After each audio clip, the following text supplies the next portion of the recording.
He was just gone. No one saw it coming. One day Brian Johnson was on stage with ACDC, belting out thunderous vocals like nothing could stop him. The next day, he was gone. No warning. No goodbye. Just a quiet press release. For millions of fans, it felt like a betrayal. And for Brian, it felt even worse. The band simply announced that Brian had hearing problems and could no longer tour. That's it. No tribute. No emotional farewell. Just business.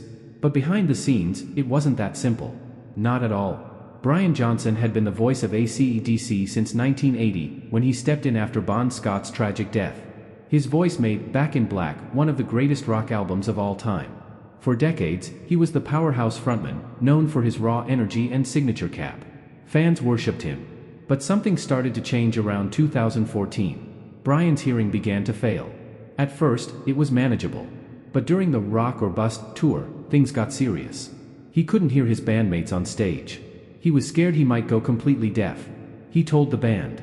He begged for a solution. But then, silence. By 2016, ACDC released a statement that Brian was stepping down. Just like that. And who replaced him? Axl Rose. From Guns N' Roses. Fans were stunned. Was this a joke? Axl was known for being unpredictable, wild, even volatile. And Brian? He was known for loyalty, grit, and pure rock and roll hard. Something didn't add up. Some fans thought Brian had been pushed out. Others believed he quit. But the truth? It was even messier. While Brian was trying to save his hearing, AC/DC's management had already started looking for his replacement. They didn't wait. They didn't call him back. And that broke Brian's heart. He felt like he was tossed aside. After over 35 years of blood, sweat, and rock, he was out. And not by choice. What followed was a painful silence. Not just from Brian, but from the band, too. Until one day, Brian spoke. And when he did, everything changed. The phone call that changed everything. Brian Johnson didn't want to go out like that. Not with a whisper. Not without a final scream. So he stayed quiet, for a while. But deep down, the betrayal burned. He kept hearing about the band moving on without him. He watched videos of Axl Rose singing AC/DC songs on stage. And each time, it felt like someone was singing over his own grave. But the fans? They didn't forget him. Messages flooded his social media. Come back. It's not the same without you. You are AC/DC. Then, something unexpected happened. A phone call. Not from management. Not from a record label. From an old friend, engineer Michael Johnson. He told Brian about a new kind of hearing technology that might help restore his ability to perform live. It wasn't a hearing aid. It was something entirely different, custom in-ear monitors, built to protect what was left of his hearing while amplifying sound safely. Brian was skeptical. But desperate. He tried it. For the first time in years, he could hear music clearly again. Tears streamed down his face. But was it too late? The band was still touring with Axl. The AC/DC train had kept rolling. And Brian wasn't sure they even wanted him back. But something inside him wouldn't quit. He wanted to fight. Not just for himself, but for the fans who still believed in him. So, Brian did the unthinkable. He wrote a letter. To Angus Young. Not as a business move. Not as a demand. Just one friend to another. And when Angus read that letter, everything began to shift. Angus's reply, a letter from the past. Brian didn't know if Angus would even read the letter. After all, they hadn't spoken since the day he left. But a few weeks later, something unexpected happened. A simple envelope arrived at Brian's door. Inside was a note, handwritten, raw, and full of emotion. It was from Angus Young. He didn't write much. Angus never needed many words. But what he did say hit Brian like a lightning bolt. I never wanted you gone. I didn't know what to do. That single line said everything. Angus had been struggling too, torn between loyalty to Brian and the pressure from management, labels, and fans demanding a tour. He had to keep the AC/DC machine running. But he never stopped missing his old friend. They hadn't just lost a singer. They'd lost the brotherhood that made AC/DC what it was. The letter ended with something Brian hadn't expected. If your ears are good, come home. Brian sat in silence, staring at the page. He could almost hear Angus's voice in those words. His mind flashed back to 1980, when Angus and Malcolm had given him a shot after Bon Scott's death. Now, decades later, Angus was doing it again. The next step wasn't easy. Reuniting the band meant more than just plugging in a mic. There was legal paperwork, studio contracts, press deals, not to mention the unspoken tension from the past few years. But Brian didn't care. He packed a bag, grabbed his cap, and flew to Sydney. The moment he walked into the studio, the air changed. Angus was already there, guitar in hand. No words. Just a nod. Then came the riff. And Brian let it rip. For the first time in years, his voice hit the walls like a cannon. It wasn't perfect. It was raw, gritty, loud, and unmistakably Brian. Everyone in the room stopped. There were tears, smiles, and one thought in everyone's mind: AC/DC was back. But the world still didn't know. The comeback had to be done right. And it all began with a secret album, recorded in silence, buried from the public eye. Until one track leaked, and changed everything. The leaked track that shocked the world. It wasn't supposed to happen. The band had recorded in secret. No press. No teasers. Just raw sessions behind closed doors. But in the age of smartphones and studio interns, nothing stays hidden for long. One night, a 30-second clip hit the internet. No intro. No label. Just a bootleg audio file with one unmistakable voice: Brian Johnson. The riff was classic AC/DC, thick, nasty, driving straight into your chest. But what stunned fans most was Brian's voice. It sounded stronger than ever. Like he'd never left. Like he was reborn. The internet exploded. Reddit threads lit up. Twitter trended with hashtag #BrianIsBack. For a week, AC/DC said nothing. They watched as the world tried to guess: was it real? Was it old? Was it a trick? Then, the announcement. AC/DC posted a single image, their lightning bolt logo, glowing in red. And 2 words below it: Power Up. The secret was out. A new album was coming. With Brian. With Angus. With Cliff. Even Phil Rudd was back. The classic lineup, rebuilt. Recharged. For many, it wasn't just a reunion. It was redemption. Brian had been counted out. Replaced.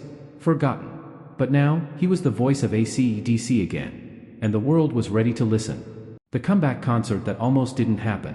AC/DC's return wasn't going to be a quiet one. After the leak and the official Power Up announcement, fans wanted more. They demanded a live show. But inside the band, there was hesitation, especially from Brian. He was nervous. Years had passed since he last stood in front of a stadium. What if his voice gave out?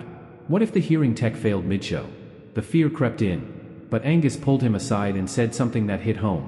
"You've faced louder demons than this." The band announced one exclusive show. No world tour. Just one. A test. It would happen in London, where AC/DC history runs deep. Tickets sold out in minutes. Rock fans from all over the world flew in, hoping to witness something unforgettable. But backstage, just an hour before the show, Brian froze. The pressure. The doubt. The years of silence. He almost walked away. Phil Rudd noticed. The drummer who had faced his own demons, arrest, exile, redemption, put a hand on Brian's shoulder and whispered, "We all need this. Not just you." And that's when Brian nodded, took a deep breath, and stepped onto the stage. What happened next became the stuff of legend. The night Brian Johnson took back his throne. As the stage lights exploded, the roar from the London crowd was deafening.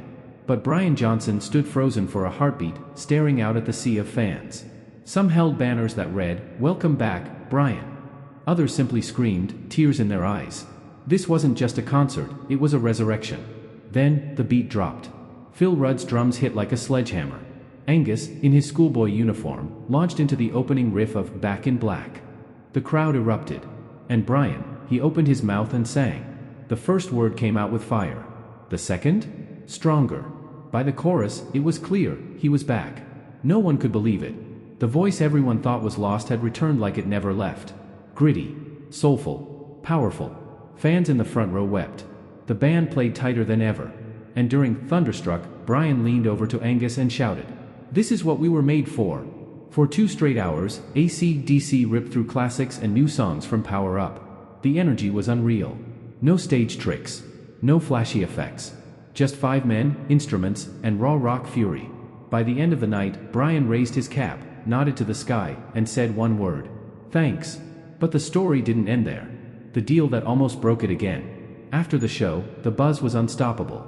Media called it the greatest comeback in modern rock. Fans demanded a world tour. Labels lined up. Merch flew off shelves. But behind the scenes, something uneasy was brewing.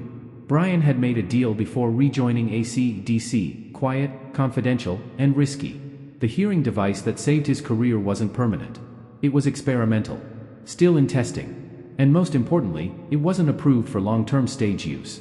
Brian had signed a private agreement with the developers, one tour. That was it. Push it further, and he could go completely deaf. Permanently. He hadn't told the band. He didn't want to scare them, or worse, lose his spot again. But Angus knew something was off. During rehearsals, Brian sometimes signaled to drop the volume. At times, he stepped away mid-track. He was hiding the truth. Finally, Angus confronted him. "You gave us everything. Don't kill yourself doing it again." Brian was torn. Rock and roll was his life. But this time, the cost wasn't just pain, it was silence. Forever. Then came the hardest decision of his life. Step away again, or take one last shot, and risk everything. The final note, Brian's ultimate decision. The choice tore Brian apart. Tour again and risk complete deafness, or step away while still on top. He didn't sleep for days. He'd already fought back once. Could he do it again? Then came a letter. This time, not from Angus, but from a young fan in Brazil. The boy had lost his hearing in one ear due to illness. But he wrote about how Brian's voice still shook his bones. He said Brian taught him that even broken things can still make noise. Brian cried reading it. He picked up the phone. "Angus, let's do it. One last ride. But just one." The band agreed. One final tour. Just 10 shows. No extras. No pressure. Just a celebration. They called it The Last Voltage. Each night, Brian gave it everything. He didn't hold back. He roared like it was 1980 all over again. And when the final show came, Sydney, where it all began, Brian stepped up to the mic for the last time. "Whatever happens next, you gave me my life back. Thank you." He sang, for those about to rock, with every fiber of his being. As the cannons fired and the lights dimmed, Brian took off his cap, and left it on the mic stand. A silent goodbye. But a powerful one.